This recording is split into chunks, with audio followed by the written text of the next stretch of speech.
I've actually met people who like all of them best. Yeah. Some people like Ivan's Childhood because it's more straightforward. Some people like Andrei Rublev because it's so epic and in a different way strange and still has a narrative.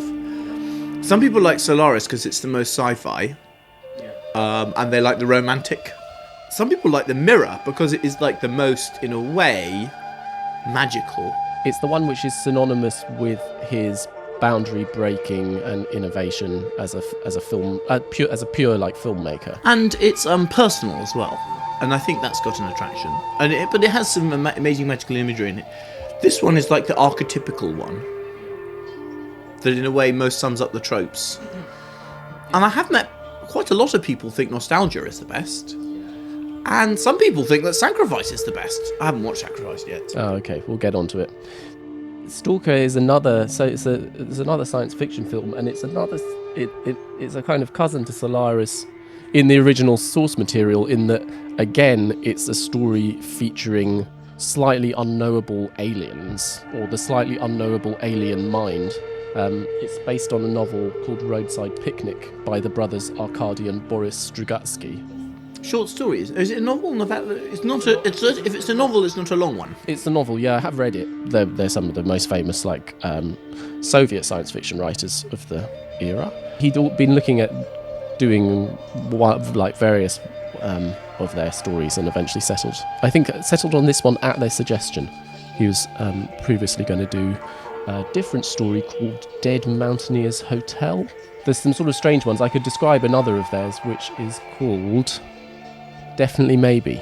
That sounds like a excellent romantic 90s film title. Yeah, named after the Oasis album, obviously, in the reverse chronology. About the setup is that all over the world there are these scientists who find that the universe is sort of conspiring against them to prevent them from making their discoveries.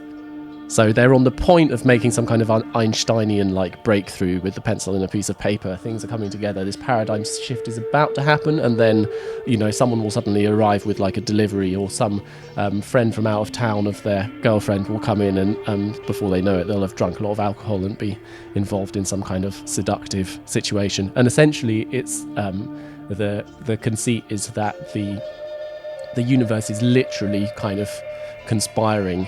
Like, the conspiracy is real. Essentially, there's this point that civilizations aren't allowed to get past in terms of their development. So they're these quite strange, like, meta scenarios. There's something strange about both of them, which is that they don't... If you're communist, you've got to believe in progress. Yeah. You've got to believe communism's going to happen. Once you've given up on that, there's a big problem. Like, what's all this for? It's clearly not working. It's kind of got to work. And it seems to be, both of these stories seem to be a bit contrary to that. They got away with it, though. They didn't have any problem getting published. No, absolutely not. And I think they're pretty popular.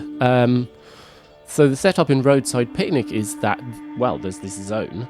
It's much clearer what the zone is and where it comes from. There's been this, like an alien spacecraft has landed. They've had a kind of big alien picnic, and then they've gone away and they've left all the rubbish by the side of the road to them, but which to us humans, who are so much further behind in the development. And also kind of across. It's, I think, like the Solaris aliens, where it's also just a very different sort of...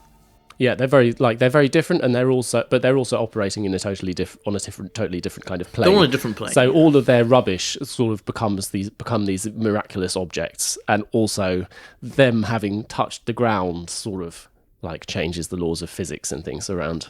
It's all very hypothetical, but it becomes this zone of sort of strange and inexplicable wonders.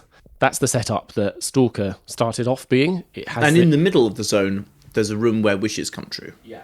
That's kind of the setup. And then there's this quirk in the production of Stalker, which is that a significant part of the film had to be remade because of errors in the exposure of the negatives. And the second time round, he made it differently and took out almost all of the explicitly science fictional content. Okay. Although they only reshot, I think, outside scenes. Yeah, the outside. And it's not as if the inside ones have loads of explicitly science fictional. I can't believe it was mega whiz-bang lasers prior either. Yeah, it's difficult to know exactly what was taken out. There are also a few bits of the negative which did work and which are still in there. There's that funny shot of this like bubbling mud with a kind of whirlwind, vague sort of whirlwind moving across it, which doesn't really mean anything. There's lots of bits of this that it strongly give the impression of, oh, this'll look cool.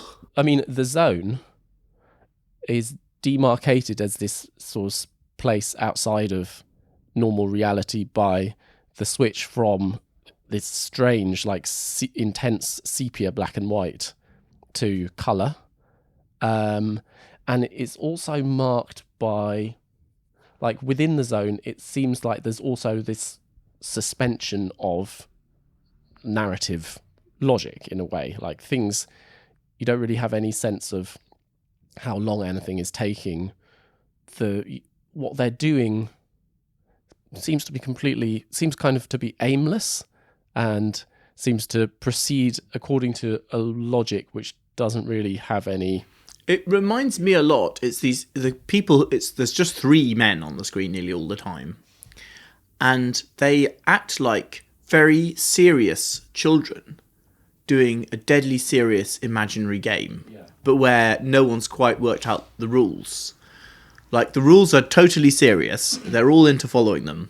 But, one is kind of leading and the other two are sort of following. But they're just wandering around fields and things. There is something about the zone and the way in which it's filmed which creates this really intensely heightened sense of something weird and magical going on, but which you can never put your finger on what it is. It's really something which is just done with the act of filming. That there are, tracks across strange and ambiguous bits of ruined building, or sort of slow kind of zooms towards rippling fields. Or there are these staged, very bizarre shots of things underwater. Ashes, bits of fire. Yeah. There are bits where it's more overt, as in, like slowed down film. But mainly it's all of this stuff which is just neither explained nor commented on. But somehow does create this powerful sense of weirdness. You can see Tarkovsky throughout has like this deep obsession with ineffability and sort of striving towards this like unknowable thing, whatever it is. And that's something which is very powerfully present in the film. I think the earnestness with which the actors are kind of going through doing kind of ridiculous things, the complete earnestness of it is part of the thing which is to kind of dislocates you successfully. These are these grown men and they're playing this game, basically. You sort of see them having an encounter with something which is entirely invisible from the spectator, and which they also don't understand, but which they're experiencing. Yeah, and cannot see. Yeah, they can't see it. There's a point when one of them goes off in a huff, walks into a field, thinks he hears one of them say something, and then walks back again, and that's because he cannot go any further. Yeah. And that's it. Yes. And it's deadly serious and quite slow. And there's several things that occur like that, where no one will want to take a step forward into this tunnel, or they'll be not wanting to take a step forward into the tunnel for quite a while. Should we talk about it a bit from the beginning and how everything's structured and how it kind of unfolds? I wanted to try and pinpoint, because like Stalker, the sort of stalkerishness of Stalker, I just wanted to like put a pin in. I suppose that is the key bit, isn't it? The key bit is wandering around the zone, which is probably only half the film. They arrive there about 40 minutes in. There's quite a lot afterwards as well. There's another at least a half an hour at the end, so yeah, I think that's about half. It's a strange film in terms of its narrative structure in his films, a lot of which are either episodic, where each episode is pretty tangentially linked to the others, or like sort of like Ivan's Childhood or something, where it's all about not so much about the action, but about the build-up to the action. Like in Solaris, one of the biggest things that occurs, or probably the most like momentous thing that occurs, is that his like recreated wife manages to destroy herself. Yes. But we just find out about that it's like a Greek tragedy. Just someone basically comes on and says this has happened. Like the action occurs at a distance. Yeah. And here it's been brought together into a strange formulation where there's a build-up narrative of the people outside the zone, and there's a long bit of things like occurring invisibly on screen in the zone, like in the kind of minds of the protagonists. And then afterwards, there's a long sort of colophon, of long like end bit that is pretty difficult to place. And it's like this, where the action exists in this long thing is always at attention. Like, where is the action? Yeah. It's sort of always just out of sight. Yeah. It's like, or another thing he will do is, in other films, you know, you'll have the important thing occurring like in the background, or it's like, and you're looking concentratedly at some strange bit of beauty while... Yes, there's, you know, narratively in cinema, you can often do a thing where you know something that the characters don't know, or you can do a thing where one of the characters knows something that you don't know and the other characters don't know. Yes, there is a bomb under the table. But it is a definite thing, and at some point it becomes clear what the thing they know is. Yeah. And here, the characters know something which you don't know, and they don't understand and can't put into words. And you see them sort of knowing it through various bits of the film and coming to various sorts of decisions which don't really illuminate what the thing was. This is at a like totally banal level. This is the plot of the film. A man is a stalker. He's got a wife, and he's just come out of... It's suggested he's come out of prison. Yeah. She doesn't want him to go, but he gets up early in the morning and meets some people in a bar, and they're going to break into a secret zone. And that's what a stalker is. A stalker is someone who can get them in. Yeah. They break into the secret zone, and then they wander around for a while, making philosophical dialogues. They come to the centre, they decide to do nothing. Yeah. They come out again. He has a discussion with his wife, and then we see his daughter again. Mm-hmm. And that's 3 hours gone. Yeah. There's a bit more, but that's basically the structure. A couple of things happen, which are sort of spoiler things, but they're very... Yeah. You could take them out, and it wouldn't make a great deal of difference. Everything else, if it didn't happen, it wouldn't matter. So I think we should start at the beginning. So we start with one of these wonderful Tarkovsky interiors, which is of their house, which is shot.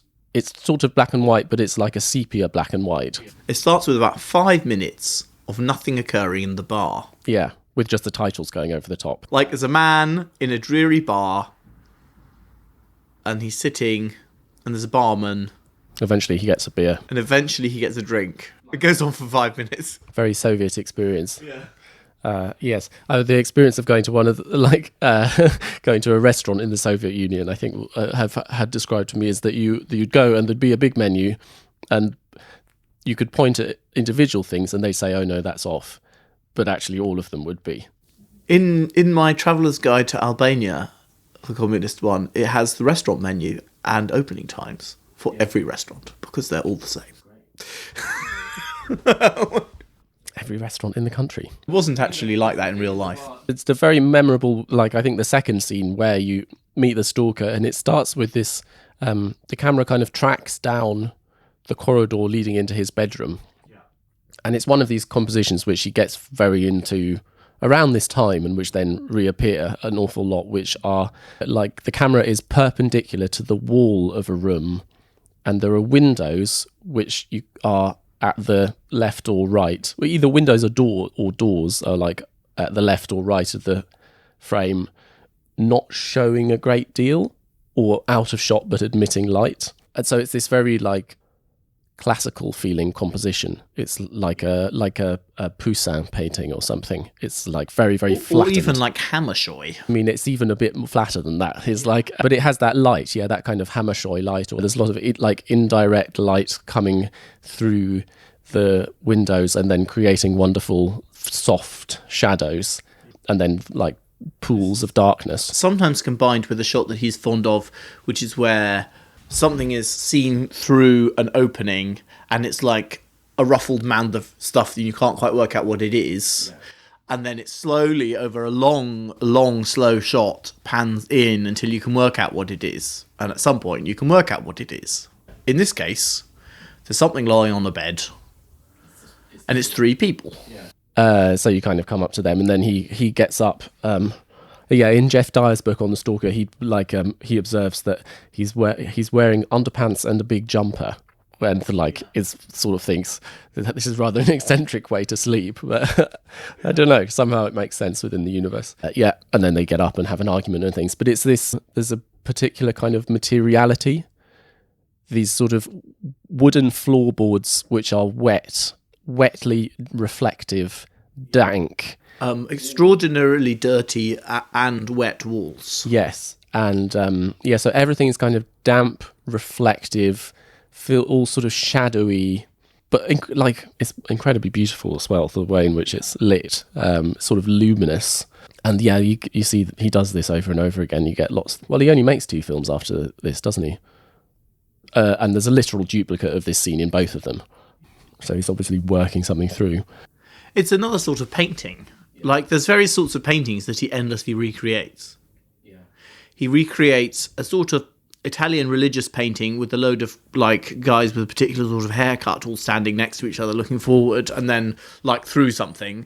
He recreates a sort of Hunters in the Snow or one of those type scenes again and again and again, and he recreates this grungy, it's like a Hammershoy but super dingy with the quality of light is more like a Hammershoy than a Dutch interior, where in a Dutch interior it would be kind of brighter and there would be colour and saturation. Here it is always super. It's very, very grungy. dim.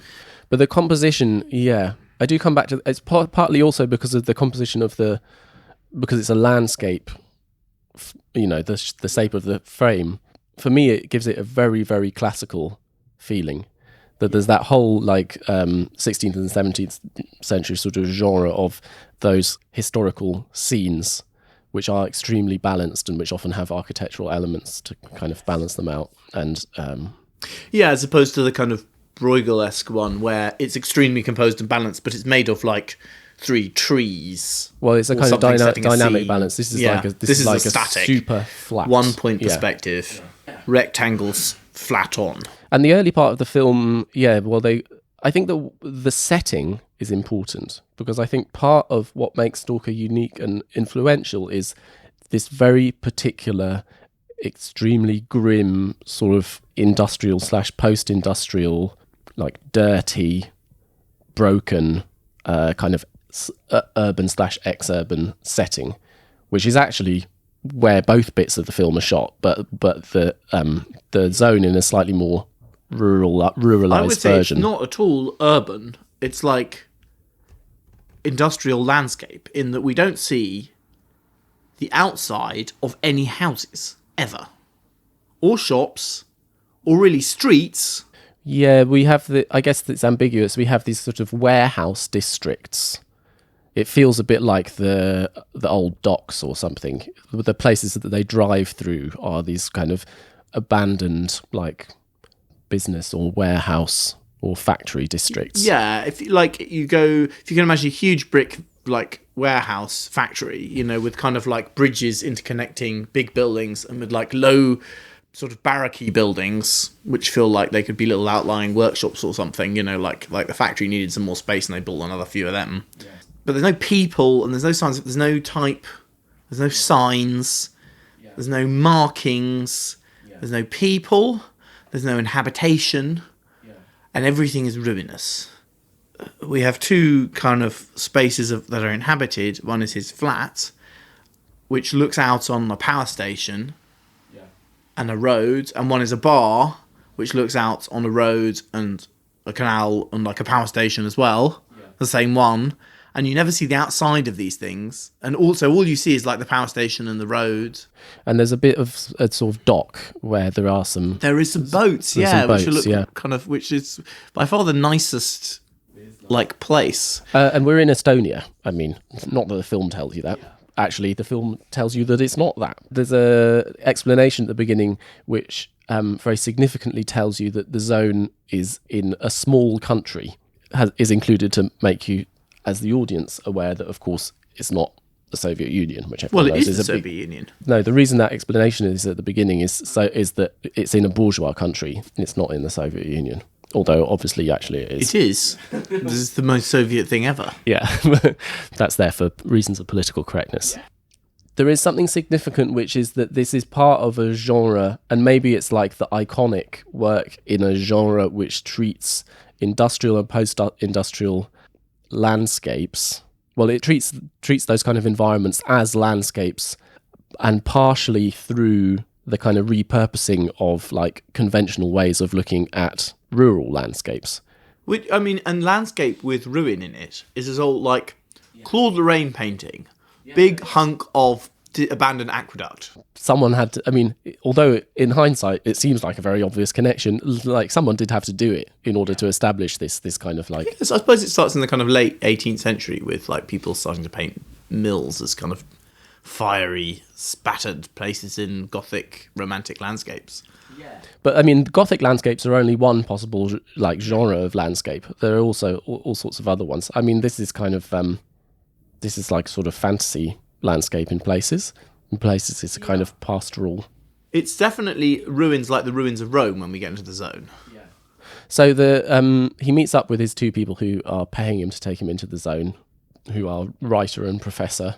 Yes, it's got it reminded me in its fabulous character of like The Pardoner's Tale by Chaucer, which is one where we slip from a mode of everyone having specific names and things occurring in a specific date and time to no one has names, people are called like Death, and the time seems to have no coherent chronology, things just sort of happen. I was thinking of Pilgrim's Progress, actually. Like, that was one of the things which came into my head when I was watching it. Yeah, which is the same sort of thing, where people are called like... Faithful, or that, you'll meet someone called like Randy, and he's well, not literally, but you know that he's not going to make it to the end. Yes, everyone's just called their characteristic, yeah. It doesn't have the bridging bits, which kind of tell you about, doesn't have the cues for time and space.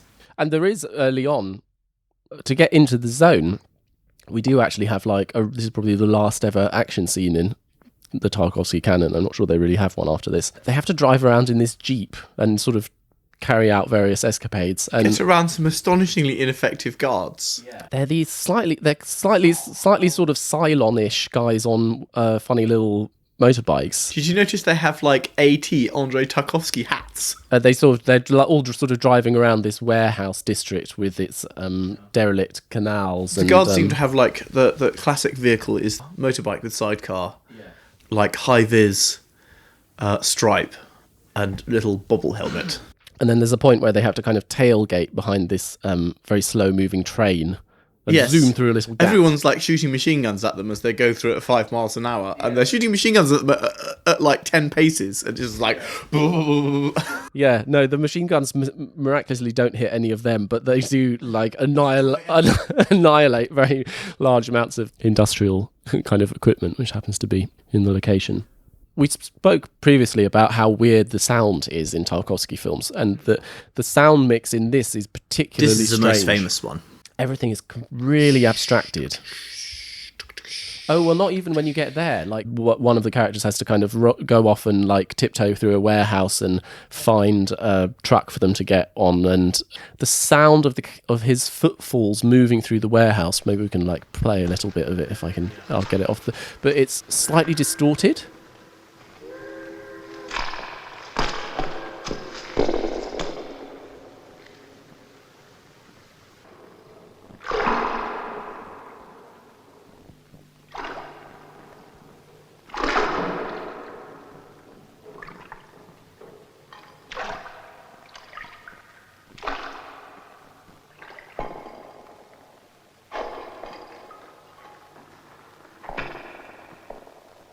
I mean, way too loud. It's not slightly distorted, it's heavily distorted. It's not just an echo, but it's... I don't know what they've done. They've taken out like a bit of the spectrum in a way which creates this very peculiar and sort of strangely dated sounding effect. There isn't really any background. Like, there's no bed. There's no like ambient sound. Yeah. There's just these like distorted and echoing noises. You'll like kick a little bit of tile and it will sound like someone smashing a plate off their head or something. Like it's incredibly loud. Presumably is meant to tell you something psychological, that things do sound louder if you're trying to sneak around, maybe. Yeah, if you're trying to be quiet, you concentrate on the quiet and anything. But also, it's making the place alien, because there's a reassurance of like hearing all the noise cut out is worrying. Yeah. You know, if you're in a room and all the conversation stops, it means all the attention is on something else, and it's disconcerting. Yes, it is very disconcerting. I mean, non-naturalistic sound mixing in like live action film. It's not usual because it's really disconcerting, and people don't like the feeling of things being really disconcerting and weird. Yeah. Filmmaking is a lot about kind of language, isn't it? I mean, we don't necessarily think about the degree to which we've internalized a load of conventions. Yeah. I think that the most powerful conventions obviously are the ones which are unspoken, and I think the one that you don't do this with sound is unquestioned and unspoken one. Anyway, they get through this weird dreamlike escaping guards in a... It's kind of noir-y. There's some fun things of like driving... It's like a really crummy early Land Rover on railway tracks where you're like skidding over, you know, 3 wheels will be on one side of the track and one's like tucked in. Which actually reminded me of going right back to the beginning with There'll Be No Leave, where they're driving over they've got all these bombs in the truck and they're driving over this muddy, like frozen road, and you know, the steering's like locking one way and the other with lots of bombs, lots of close-ups. And then, as you say, there's this scene which is very famous and extremely memorable and like amazing, actually.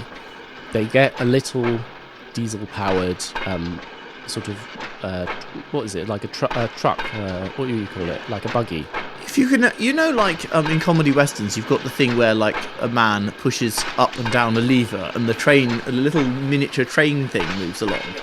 It's like that, but with a little like two-stroke engine on it. And they go on that, and then there's a scene where you just see their faces and you see the back projected blurry footage of the landscape going past behind them. And you don't hear this two-stroke engine, you just hear the sound of the rails. You get a little bit of, what's his name? It's Edward Arfemiev or something, the composer. And it goes on for quite a long time. Yeah, there are bits where I could take more of it, and there are bits where I couldn't. I could totally take more of that. It's kind of pleasant. And then they arrive at their destination, which is... Or they're just suddenly there. The truck is sitting on the railway. It's still in its sort of industrial landscape, but it's incredibly lush. There are these broken power lines next to them. Yeah. They're on top of an embankment. Yes, there's a river below. It's like a landscape painting with Roman ruins in terms of the broken buildings are very broken. There's a lot of cues that everything's been abandoned for a long time. Many, many, many years. Yeah. And we're going to have some long philosophical discussions. So the idea of the zone is that, and maybe I'll have a bit of the script here because it gives you both a feeling of what the what the dialogue is like, and also it actually does tell you what's going on. Well, I'm just going to say it in a very undemonstrative way. He is kind of screaming this. He tends to talk in very...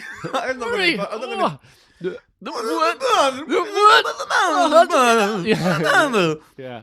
I kind of love his performance. It's like he's incredibly fragile. Like he has this, he's like an emotional wretch, yeah. Alexander Kaidanovsky, yeah. He's quite young, actually. Anyway, he says, the zone is a very complicated system of traps, let's call it, and all of them are deadly. I do not know what happens here when humans are away, but if only people appear here, everything starts moving.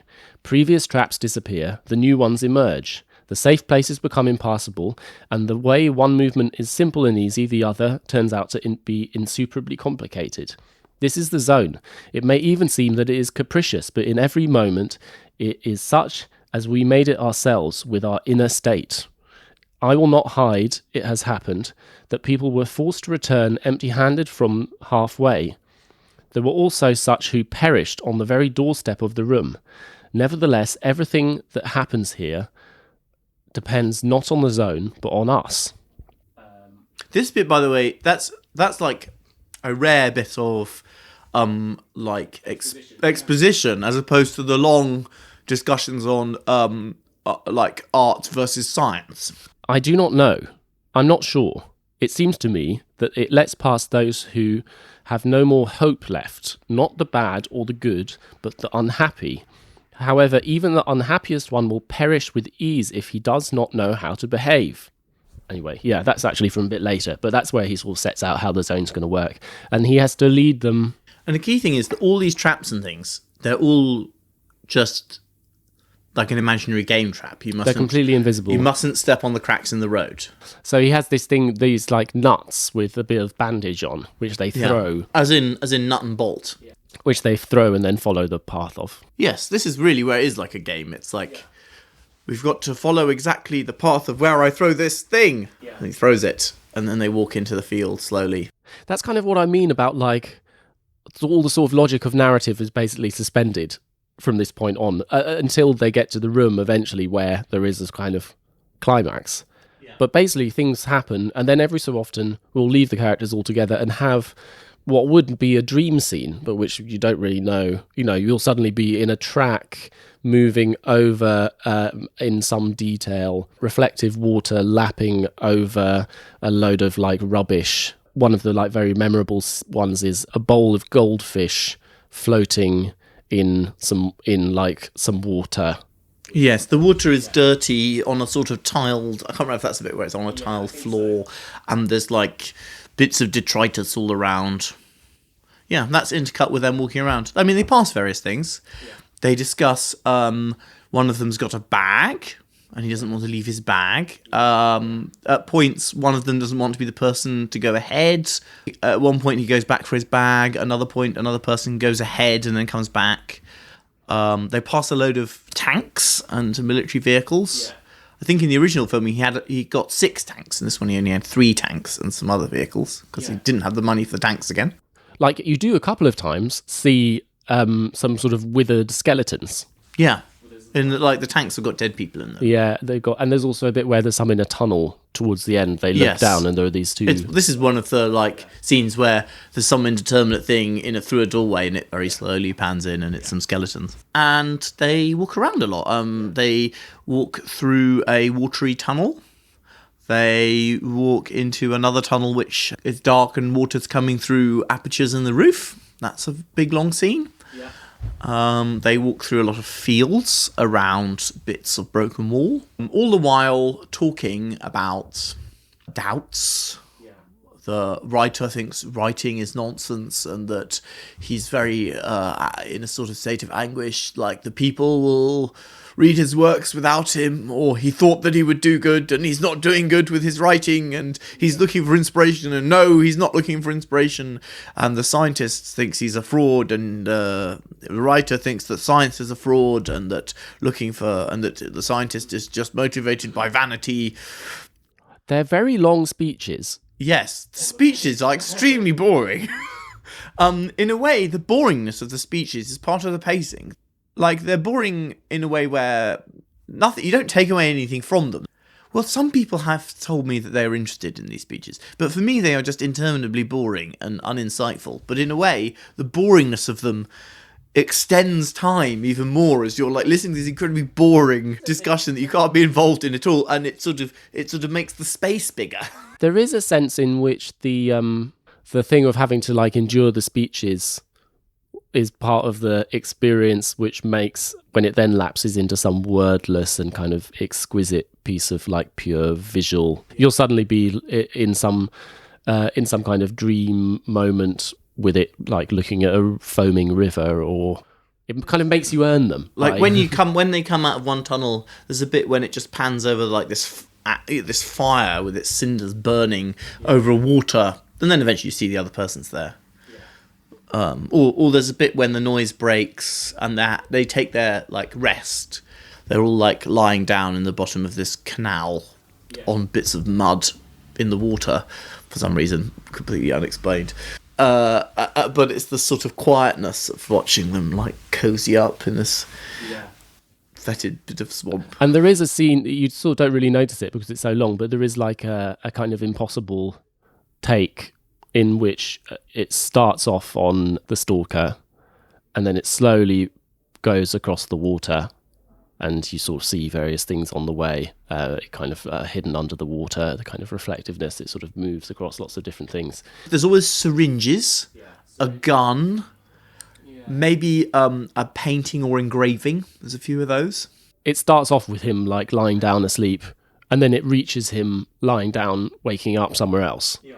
So it is this kind of dream. Really wild. Like, it's perfectly plausible that you could sort of imagine time passing as... Yeah, also it's kind of, although you have literally gone from a shot of it, like moved away from his body, possibly this is also his dream, you know, yeah. It seems very strange. They're walking around and then suddenly they're all having a nap in a pond, which is like the bottom of a kind of concrete canal, which seems to be like 3/4 dried up, but with still quite a lot of water at the bottom.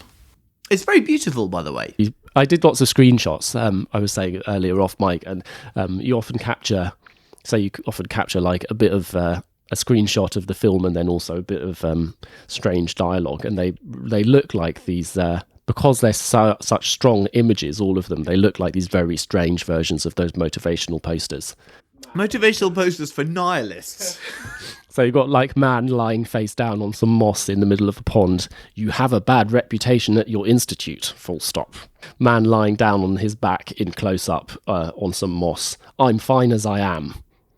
Yeah. Which kind of works. A man writes because he's tormented, because he has doubts. Man in sort of medium close-up staring at the ground. Yeah. This guy, it does work. All the moments are like that. And they just sort of string together very slowly. There's other things. There's a dog that walks around, now I remember, who's a kind of spirit animal.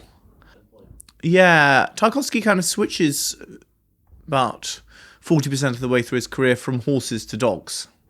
He's like, there's a sort of gradual movement. But towards the end, it's all dogs. And it actually, I mean, there's a whole list of obsessions, which are kind of... People have tried to say, well, this is a symbol and this means something, which he was always very resistant to. But so a dog who comes in from the background or from off screen and lies down in that kind of mute and eternally hopeful way that dogs do is a thing which happens just again and again. They do sort of mean things, like the horses mean magical nature or something like that. Yeah. But as soon as you put it to words, it's like less... Yes, or like a bridal veil lying on the ground, or like strewn between objects, connecting things. I mean, obviously there's all kinds of like very obvious analysis that you can apply to that, but I think a lot of it is about the material. There are things which actually are not what it connotes or what it refers to, but actually the nature of the material itself. It's not language. But it is very readable. And some of it does fit into, like, obvious conventions as well. Yeah, the bridal veil. The horses is a conventional symbol. Yeah. Like, hedgehog in the fog, the 70s Soviet animation. Like, the spiritual animal is a horse. Yeah, and the dog, that's, like, man's companion. Yeah. And it is a companion animal.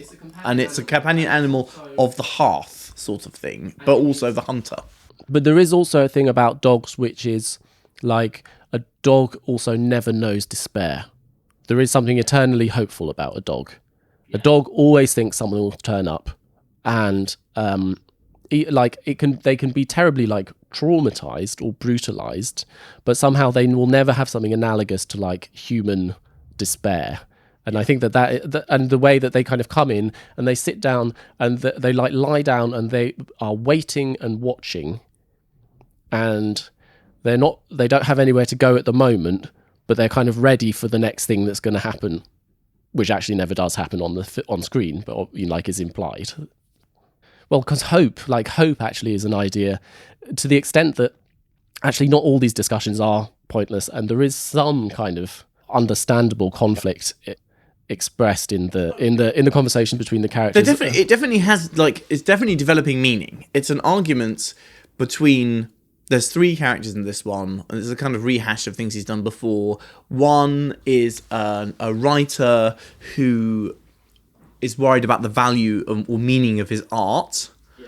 One is a scientist who like rationally understands the world and doesn't like mystery, and one is a faithful believer who's like seems like emotionally damaged or weak, but just follows his faith and hope.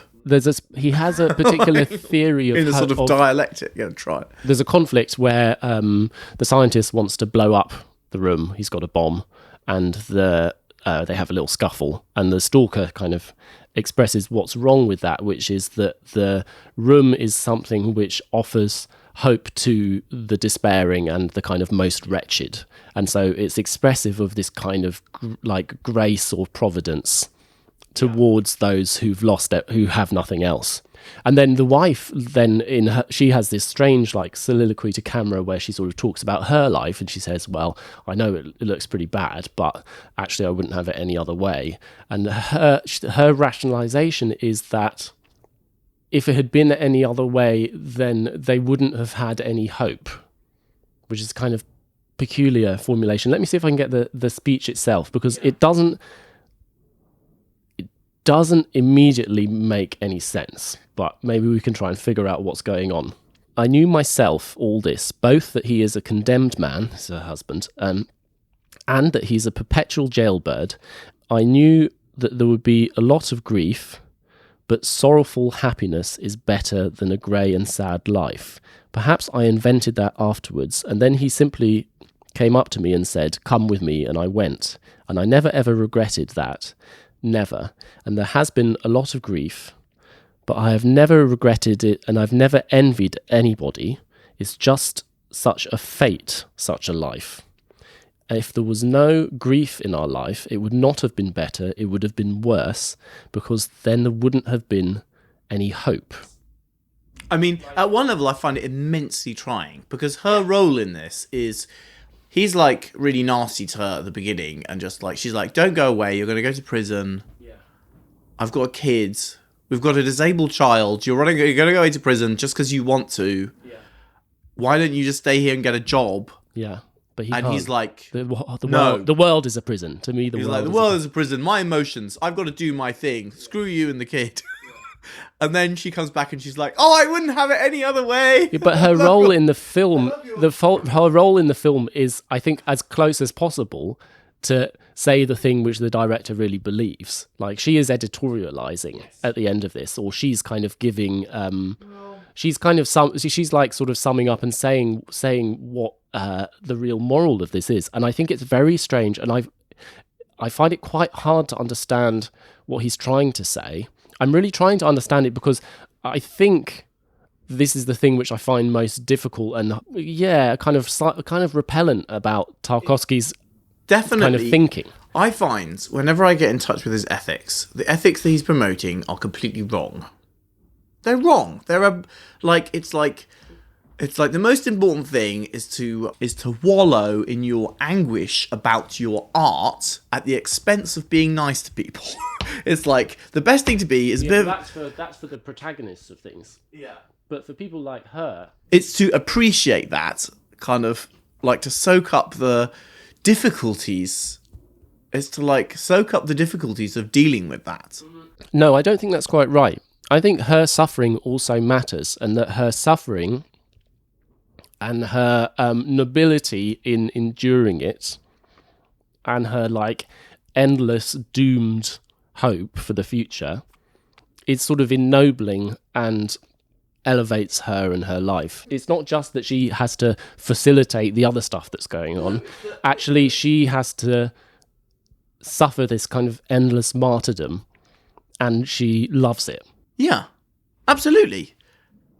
But that's not really different to what I'm saying. But it is it's like the highly prized self-sacrifice, which a highly prized society does prize various forms of self-sacrifice very highly because it's very important to society. Society has long appreciated the self-sacrifice of like young men going off to war, or the self-sacrifice of women holding families together in extremely difficult situations. These are deeply prized in the more traditional version of our society because they are very important for the society.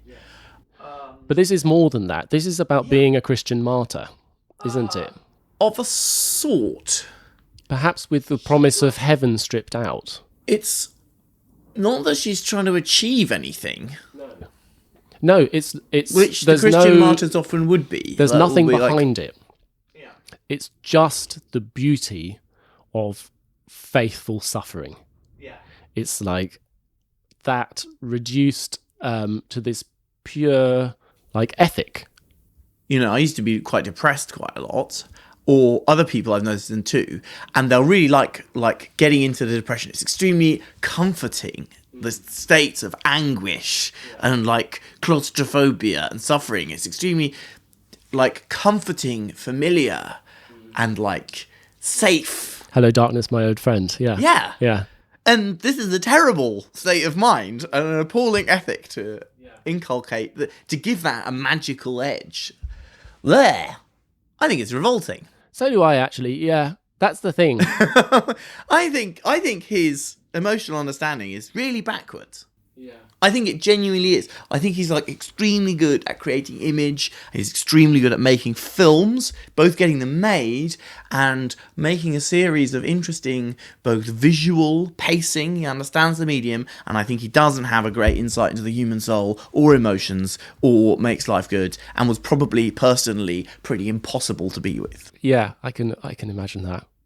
And and you can pick that up. And in a way, Stalker does.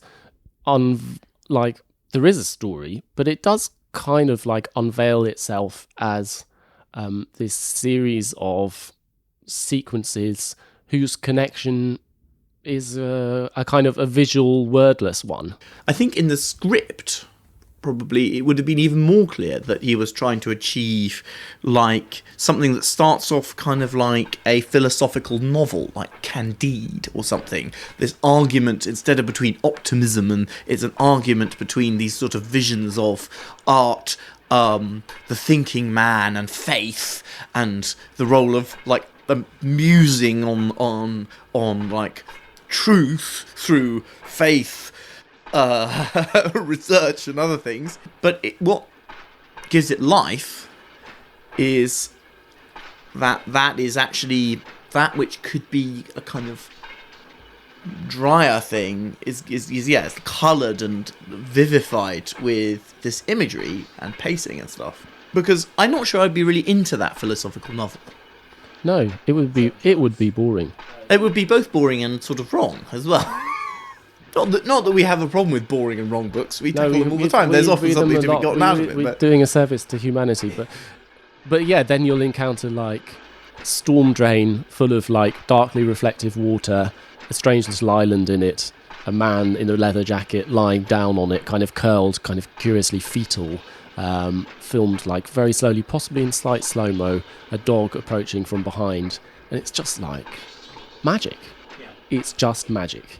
I can't, for all that, I think the message of this has to be I can't recommend highly enough watching all these films, but it works better if you don't pay any attention to the dialogue. Yeah, don't. I really don't think, again, I have heard, I'm sure there will be people who disagree with me or us, but I think it's better just being regarded as some sort of part of the experience which kind of affects time. So what's going on? So that's one of the things, isn't it? He has this effect on your perception of space and time, which is to do with the way in which he uses, well, I guess film is a medium in time, and the way the camera moves or doesn't move, the length of the takes, the ways in which he sort of stages things which are going on and which sort of appear and disappear in a surprising way. He uses the camera to look in a way which is deeply unlike the way we look with our eyes. Yeah. It moves slowly. Try and move your eyes slowly. It's impossible. You can do it by tracking and then concentrate on the background. But it's really hard to move it as slowly as he moves it, because he'll have a slightly long lens. It's intensely magical, and the thing which I keep thinking, and we haven't talked about the last two films where I think this is extremely present, but there is a sense in which the camera creates space through its movement. through moving and turning, it's not like something is just. I mean, obviously, literally, it's just being revealed or whatever. But it's a different sort of space. The spaces become bigger and have different properties because the cue of your mind. Because your eyes don't look like that and can't look like that. The cues that your mind is adapted to are distorted, and because it's a different sort of field of vision, and this like repeated like alteration of what your brain's expecting does affect the experience of space and time. It's a realization which I had while watching Nostalgia, which is the film after this, which we'll talk about, is that there are these scenes where he's in particular architectural spaces, and I was like, okay, yeah, with a camera, using the camera the way he does, when you move the camera to the other side of these columns, it's created a different space. You're like in a different universe, and that's all about how you experience the pace of the camera and the way in which the kind of parallaxis of the camera, the tracking, the inhuman but mesmerizing way in which it kind of moves through space, which is in all of this as well. And part of these things are more than just his particular abilities, the fact that he's making film in a very different way. It's a different school of filmmaking. Yeah. You could use these tricks normally. The reason people don't is because they don't want to spend so much time just creating an atmosphere. Yeah. Like, most of the time, films want to have stuff going on. And genuinely very little goes on. Like, really very little goes on in long films here.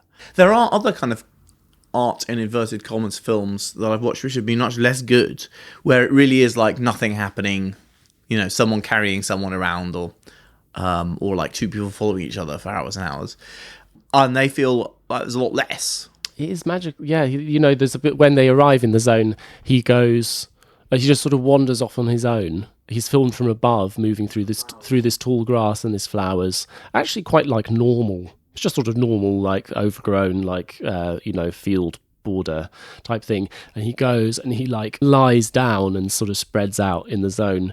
And the whole of the zone bit is this, but he's having this invisible, incredibly powerful sort of moment, like that he loves the zone.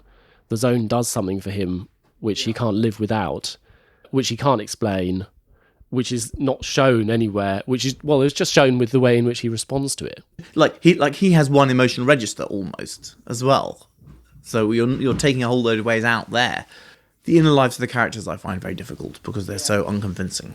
They're so unconvincing and dumb that you can't use normally there's a whole spectrum of cues you can use, which is like, this is a character. You can imagine being something like them, and that allows you to understand how they're feeling. And that's kind of impossible here because the characters are all nothings. He's never very good at that, I don't think. No, they're always pretty strangely written. Yeah. The dialogue is always pretty strange. Yeah. I don't know if it's a Russian thing, but he has them. It's not a Russian thing. Russians are perfectly capable of producing like convincing characters. No. I mean, as in, is it a norm to like soliloquize like this? Is that a more normal thing to do? Because as an English person, this is a thing which only a person having a psychotic break would do, just to talk and talk and talk like this, like that you're in like there are certainly lots of Russian films where they don't do that. I can think of some Russian films which are not like that. Like, I think perhaps there's a higher tolerance for long speeches about deep emotions, but not like limitless. This is a film I watch far more often than the others. Yeah. I've seen this all like 5 or 6 times now. And having watched all the others together, it lost some of its magic for me. I think I'd been a bit saturated with this sort of beauty by that point. Yeah. It was still magical, but I found I was getting sick of his ethic. Beautiful propaganda for horrible misery recipe, yeah. It feels a lot like ego trip, depression, faux art. Like, I don't quite mean this, but The Troubled Artist is a film in like all of his things, and how that this is the most important thing in the world, and how it is a like massive burden. Yes, there's a speech. I mean, I think all the characters are elements of him, aren't there? There's a speech Yeah. where there's Totally transparently, these three people are bits of him arguing with each other. Is your knowledge worth anything? Who is going to get pangs of conscience? Me, I do not have a conscience. I only have nerves. Some scoundrel scolds me. A wound. Another scoundrel praises me. Another wound. You put your soul into it, you put your heart into it, they will devour both the soul and the heart. You extract the baseness out of your soul, they devour the baseness. I'm not sure that's how it's translated in my anyway. All to the last of them, illiterate, every one of them has a sensory hunger. I don't know, that's not what it means. Like, all of them are senseless. And all of them flock around, journalists, editors, critics, and everyone demands, give. What am I as a writer if I hate to write? If for me it is a torture, an illness, shameful occupation, something like hemorrhoids. And did I think earlier that somebody becomes better because of my books? But nobody needs me. I'll die, and in 2 days they will forget about me and begin devouring someone else. La, la, la, la. Anyway, it goes on and on and on. When he was in exile, I can't remember, I think it was in America, at one of the awards that he was getting, he went up and said, "Cinema is a whore! You're..." Like, you know, he just seems to be extremely cantankerous. You know, like, endlessly going on about all his difficulties. And yeah, he's not like... So in the footage I've seen of him on set, he's not like that. He's like doing a lot of emotional labour, keeping everyone's spirits up, getting them to do the thing that he wants. Less the actors than the crew, in fact, who all seem to be quite difficult characters. Absolutely. I think if you could deliver the goods, he would stand by you, definitely. I mean, I'm not trying to suggest he's a terrible character. I think he was a great artist, but he has a particular weird, like, quasi-religious hang-up, which I think is, like, the expression of which is definitely one of the weaker things about the films. And I can sort of see now, great, like, critic Fred Jameson, who's like one of the big influential writers on particularly Soviet science fiction in the West, anyway, hates this film because of its, like, the way in which it traduces the Strugatsky story. And I can sort of see where he's coming from, because you can sort of see exactly the things in the film which would repulse him, which are... I think, like, at a philosophical level, or at the level of an ideas, Solaris traduces its source as well. Like, it makes what is a story about, like, the impossibility of two different sorts of minds communicating, or consciousnesses, into a story about this, like, stupid relationship, which is, like, just dysfunctional and crappy, and, like, sordid, like... into a relationship which is meant to be, like, beautiful and evanescent and is just actually sordid and tedious. The film is still great.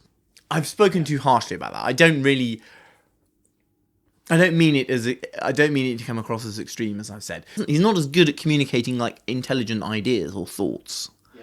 I think it's not that sort of filmmaking. For all his discussion of being like, his philosophy of images is much better than his philosophy of everything else. Yeah. Of, like, life. Yeah, of images and of... Image in time. Yeah. The two films which we've got left to talk about are... I don't know, they're a kind of a refinement of a lot of things which are going on in this film. There are particular...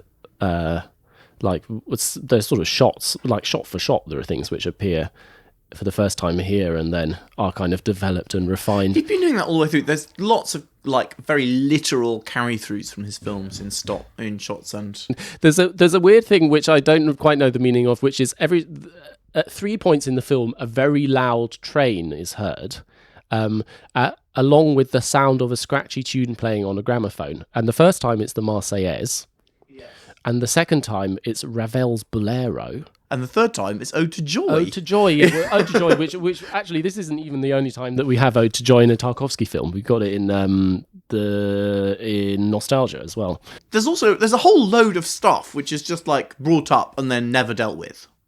Yeah. Like, and feels like it's like some sort of appendix of a story that belonged somewhere else, and all of the rest of it has been cut away.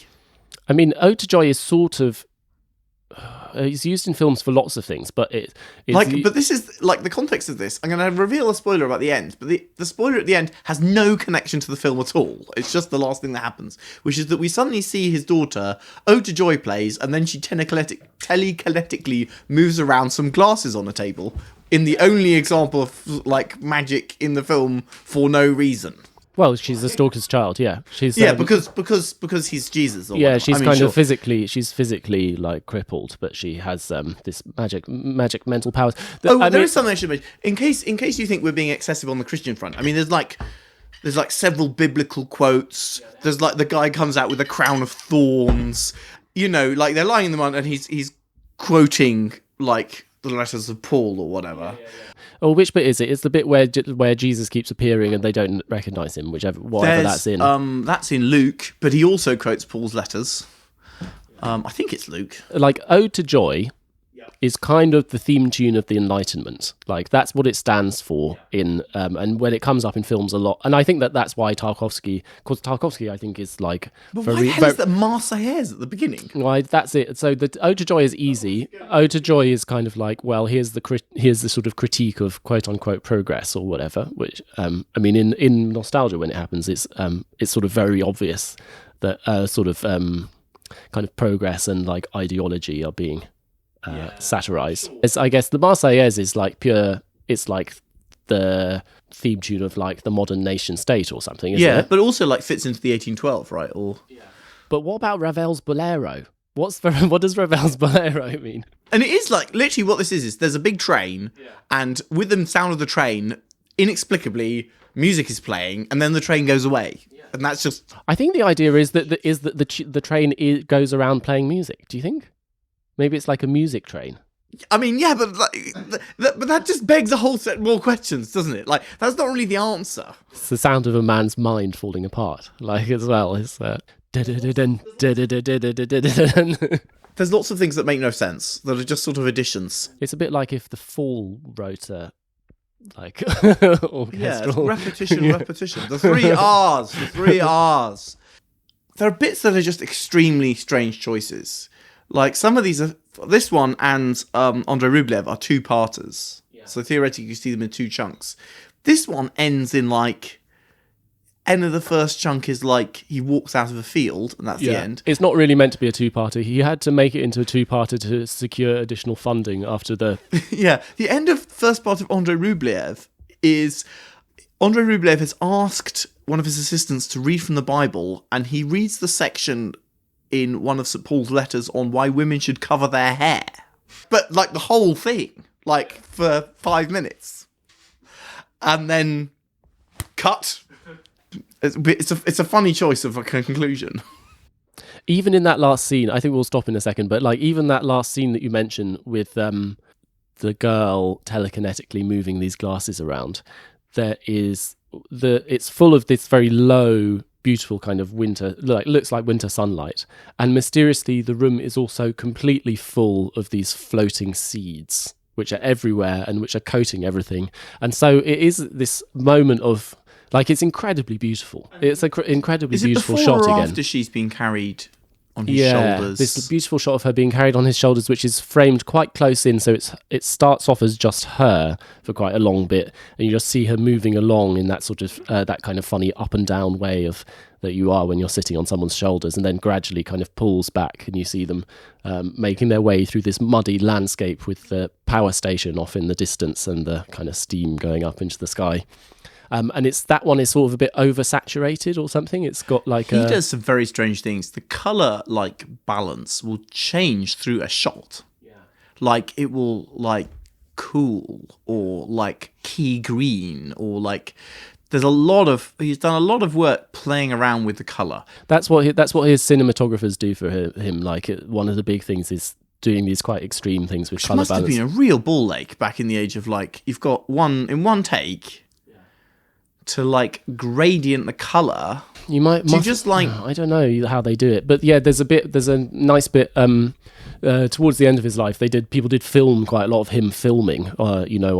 Actually they didn't know that he was ill then, but like on The Sacrifice, they've got a scene of him and Sven Nykvist, who was the cinematographer there, where you can see them talking. He's talking about how he's trying to get a particular colour balance on a particular scene, which is obviously in response to a brief that Tarkovsky's given him to take all of the colour out of someone's face in one of the scenes. Yeah, and it's quite easy to like shift the colour balance around for like, but to have it at one bit of a can of film, one thing, and another bit in another bit. And I get the sense it is development. I don't think he's like doing filters or anything like that. It's would be a pain in the neck. You'd have to like maybe you'd have like 2 reels and be developing them differently, or like just have like a really long, just like undo it and have different bits going on in a tank or something. I mean, tricky. The long shots are like that as well. I mean, this is in the age of film.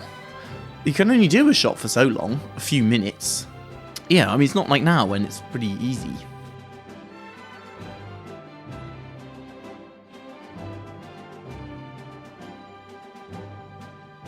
Cool. Good night, everybody. Well, thanks for sticking with us. So I'm not quite sure how this is going to appear. We've got a bit of a conversation to have about the editing. Well, it's incredibly long and boring, which is totally on brand, both for the podcast and Tarkovsky. Thanks a lot for joining us. This is the first thing we've recorded in 2020. Yeah, and for some time as well. Yeah, so thanks for sticking with us. We're going to be very much back to architecture of a slightly more modern era next. And then we've got various other things planned. If you're new to the show, thanks. Listen to the back catalogue. Do stop by our website, which is aboutbuildingandcities.org. Thank you very much for the various people who've left us reviews. It's very kind of you. And thanks for everyone for getting in touch. And you can also follow us on various social media sites. Importantly, Instagram, where there are pictures. We might try and stitch together some screenshots or something. Like pictures over the airwaves. Yeah. Well, thanks very much. Good night. Good night.